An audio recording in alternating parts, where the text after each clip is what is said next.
안녕하세요. 제 아름다운 선물입니다. 오늘은 이태준님의 돌다리를 소개해 드리겠습니다. 이태준님은 1904년 강원도 철원 출생이고 월북한 작가로 사망 시기는 확실하지 않다고 합니다. 이태준님은 지식인의 고뇌를 그린 작품이 많고 세련된 문장으로 1930년대 소설계를 대표하는 작가이며 특히 단편소설의 완성도가 높다 하여 한국의 모파상이라고도 불린답니다. 절친한 구인의 동료들이 친일 작품을 창작하던 일제 강점기 말기에는 작품 활동을 거의 하지 않아서 친일 행적 논란에서 자유로운 몇 되지 않는 작가들 중에 하나입니다. 1946년에 월북하였지만 김일성을 영웅화하려는 노동당의 지시를 정면으로 비판, 거부했다는 이유로 숙청당한 것으로 알려져 있습니다. 작품 돌다리는 병원을 확장해 보다 큰 이익을 얻고자 고향 땅을 팔고자 하는 의사 창섭과 금전적인 가치로 환산할 수 없는 소중한 땅임을 역설하는 아버지의 대화를 통해 근대 자본주의에 대한 비판적 인식을 드러낸 작품이라고 할 수 있습니다. 그럼 이태준의 돌다리 감상해 보시겠습니다. 정거장에서 샘말 10리길을 내려오노라면 반이 들락말락한 데서부터 샘말 동네보다는 그 건너편 산기슭에 놓인 공동묘지가 먼저 눈에 뜨인다. 창섭은 잠깐 걸음을 멈추고까지 바라보았다. 봄에 올 때 보면 진달래가 불붙듯 피어 올라가는 야산이다.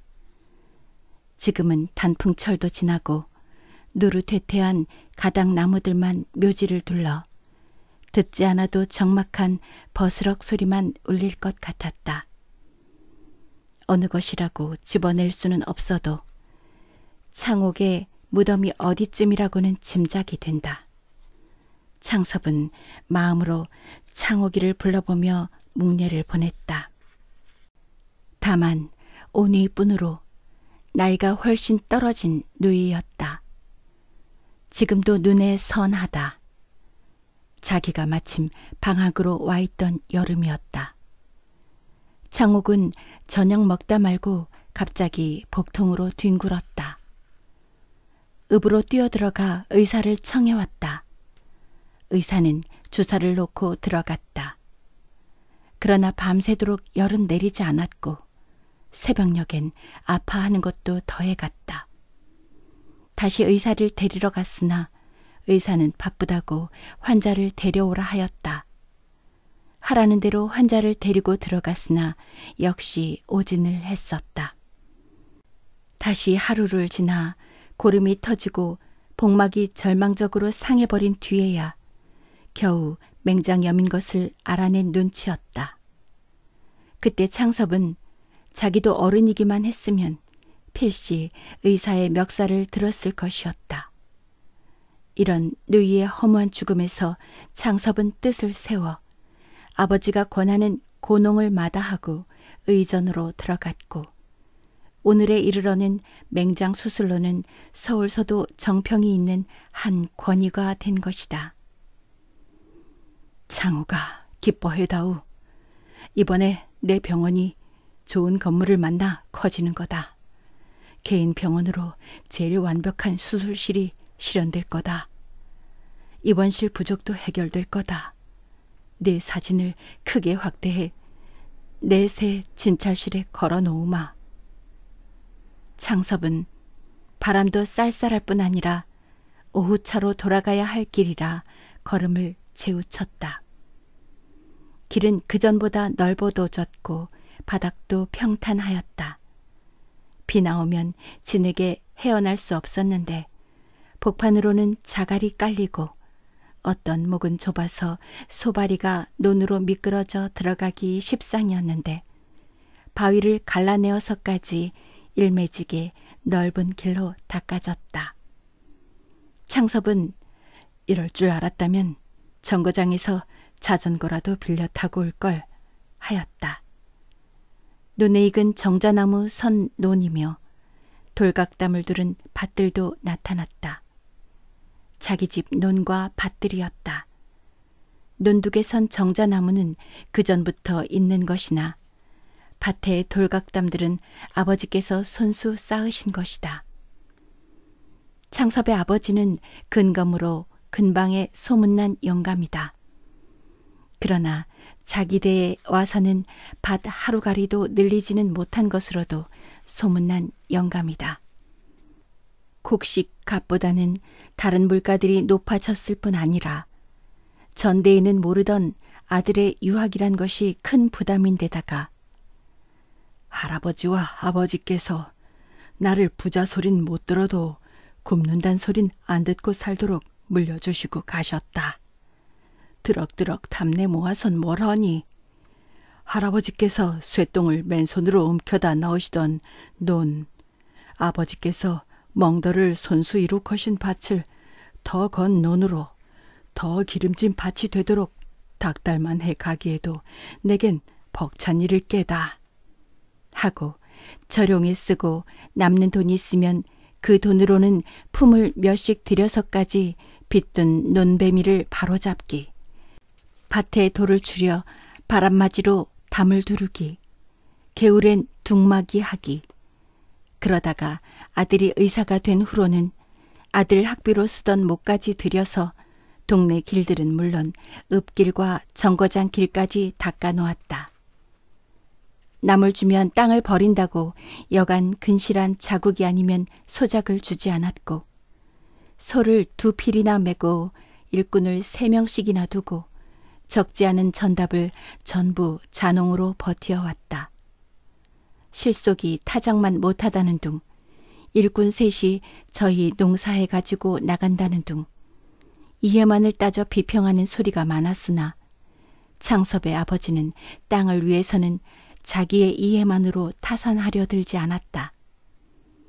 이와 같이 임자를 가진 땅들이라 곡식은 거둔 뒤 그루만 남은 논과 밭이 돼 그 바닥들의 고름, 그 언저리들의 바름, 흙의 부드러움이 마치 시루떡 모판이나 대하는 것처럼 누구의 눈에나 탐스럽게 흐뭇해 보였다. 이런 땅을 팔기에는 아무리 수입은 몇 배 더 나은 병원을 늘리기 위해서나 아버지께 미안하지 않을 수 없었다. 그러나 잡히기나 해가지고는 3만 원 돈을 만들 수가 없었고, 서울서 큰 양관을 손에 얻기란 돈만 있다고도 아무 때나 될 일이 아니었다. 아버지께선 내년이 환갑이시다. 어머니께선 겨울이면 해마다 기침이 도지신다. 진작부터 내가 모셔야 했을 거다. 그런데 내가 시골로 올 순 없고 전생 부모님이 서울로 가셔야 한다. 한 동네서도 땅을 당신만큼 못 거둘 사람에겐 소작을 주지 않으셨다. 땅 전부를 소작을 내맡기고는 서울가 편안히 계실 날이 하루도 없으실 게다. 아버님의 말년을 편안히 해드리기 위해서도 땅은 전부 없애버릴 필요가 있는 거다. 창섭은 샘말에 들어서자 동구에서 이내 아버지를 뵐 수가 있었다. 아버지는 가에는 살얼음이 잡힌 찬물에 무릎까지 걷고 들어서서 동네 사람들을 축축여 돌다리를 고치고 계셨다. 어떻게 갑자기 오느냐? 네, 좀 급히 여쭤봐야 할 일이 생겼습니다. 그래? 먼저 들어가 있거라. 동네 사람 수십 명이 쇠고삐 2기장은 흘러내려간 다릿돌을 동아줄에 얽어 끌어올리고 있었다. 개울은 동네 복판을 흐르고 있어 아래 위로 징검다리는 서너 군데나 놓였으나 하룻밤 비에도 일수 넘치어 모두 이 큰 돌다리로 통행하던 것이었다. 창섭은 어려서 아버지께 이 큰 돌다리의 내력을 들은 것이 아직도 기억에 남아있다. 너의 증조부님 돌아가셔서다. 산소에 상도를 해오시는데 징검다리로야 건네올 수 있니? 그래 너의 조부님께서 다리부터 이렇게 넓고 튼튼한 돌로 놓으신 거란다. 그 후 5, 60년 동안 한 번도 무너진 적이 없었는데 몇 해 전 어느 장마엔 어찌 된 셈인지 가운데 제일 큰 돌이 내려앉아 떠내려갔던 것이다. 두께가 한 자는 실하고 폭이 6자, 길이는 10자가 넘는 자연석 그대로라 여간 몇 사람의 힘으로는 손을 댈 엄두부터 나지 못하였다. 더구나 불과 수십 보 이내에 면에 보조를 얻어 난간까지 달린 한다한 나무 다리가 놓인 뒤엔 일이라. 이 돌다리는 동네 사람들에게 완전히 잊혀진 채 던져져 있던 것이었다. 집에 들어가니 어머니는 다리 고치는 사람들 점심을 짓노라고 역시 여러 명의 동네 여편네들과 허둥거리고 계시었다. 웬일인데 어째 혼자만 오느냐? 어머니는 손자 아이들부터 보이지 않음을 물으신다. 오늘로 가야겠어서 아무도 안 데리고 왔습니다. 오늘로 갈 걸 뭘 허우누? 인전 어머니 석건 서울로 모셔갈 채비를 헐어 왔다오. 서울로? 제발 아이들하고 한 데서 살아봤음 원이 없겠다.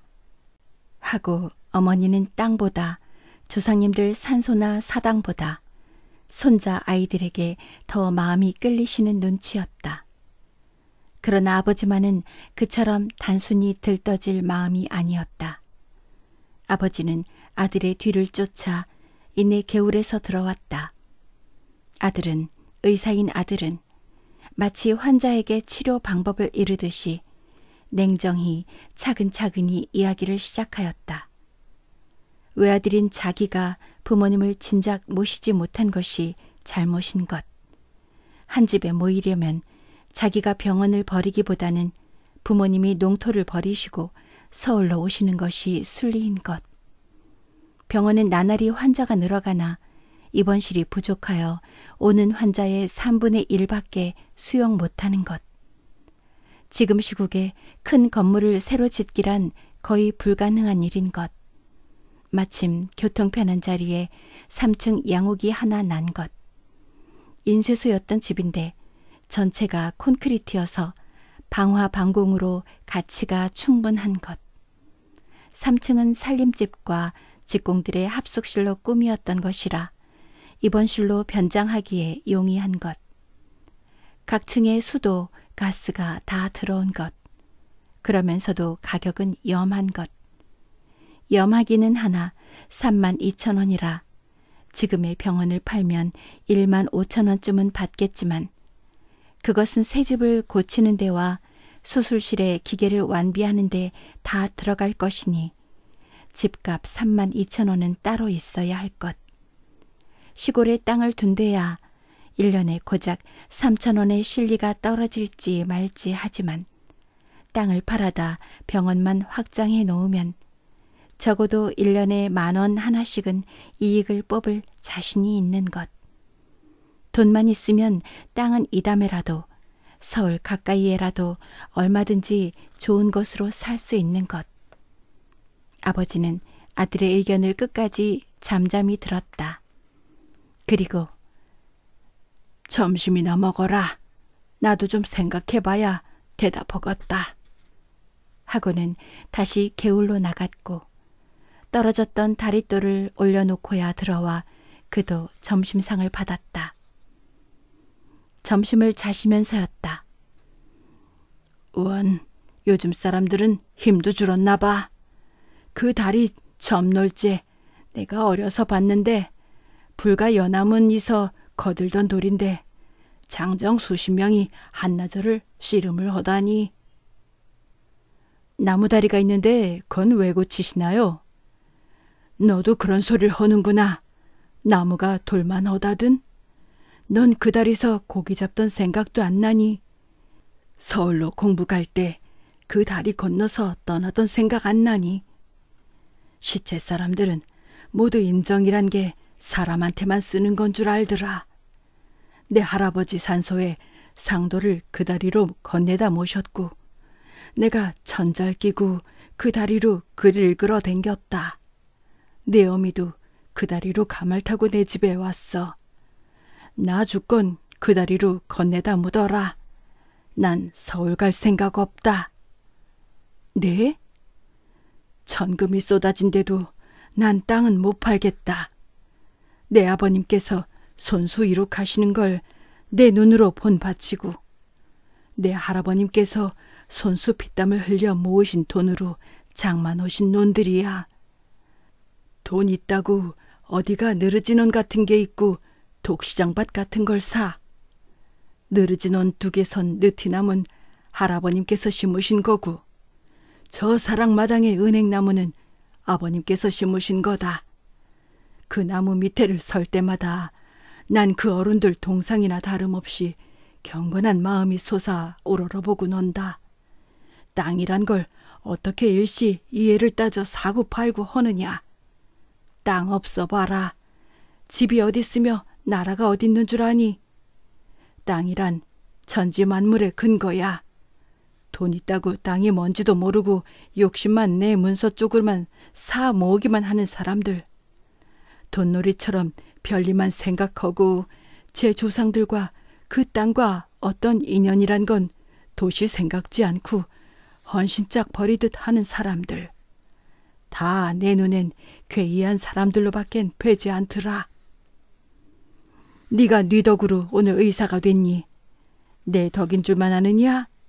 내가 땅 없이 뭘로? 밭에가 절하고 논에가 절해야 쓴다. 자고로 한울 한울 허나 한울의 덕이 땅을 통하지 않군 사람한테 미치는 줄 아니? 땅을 파는 건 그게 한울을 파나 다름없는 거다. 땅을 밟고 다니니까 땅을 우습게들 여기지. 땅처럼 은과가 분명한 게 무엇이냐. 한울은 차라리 못 믿을 때도 많다. 그러나 힘들이는 사람에겐 힘들이는 만큼 땅은 반드시 후한 보답을 주시는 거다. 세상에 흔해 빠진 지주들. 땅은 자긴들한테나 맡겨버리고 떡 도회지에 가 앉아 소출은 팔어다 뭐다 도회지에 낭비해버리고 땅 가꾸는 데는 단돈 1원을 벌벌 떨고 땅으로 살며 땅에 야박한 놈은 자식으로 치면 후레자식 셈이야. 땅이 말을 헐 줄 알아봐라. 배가 고프단 땅이 얼마나 많을 테냐. 해마다 걷어만 가고 땅은 자갈밭이 되니 아나.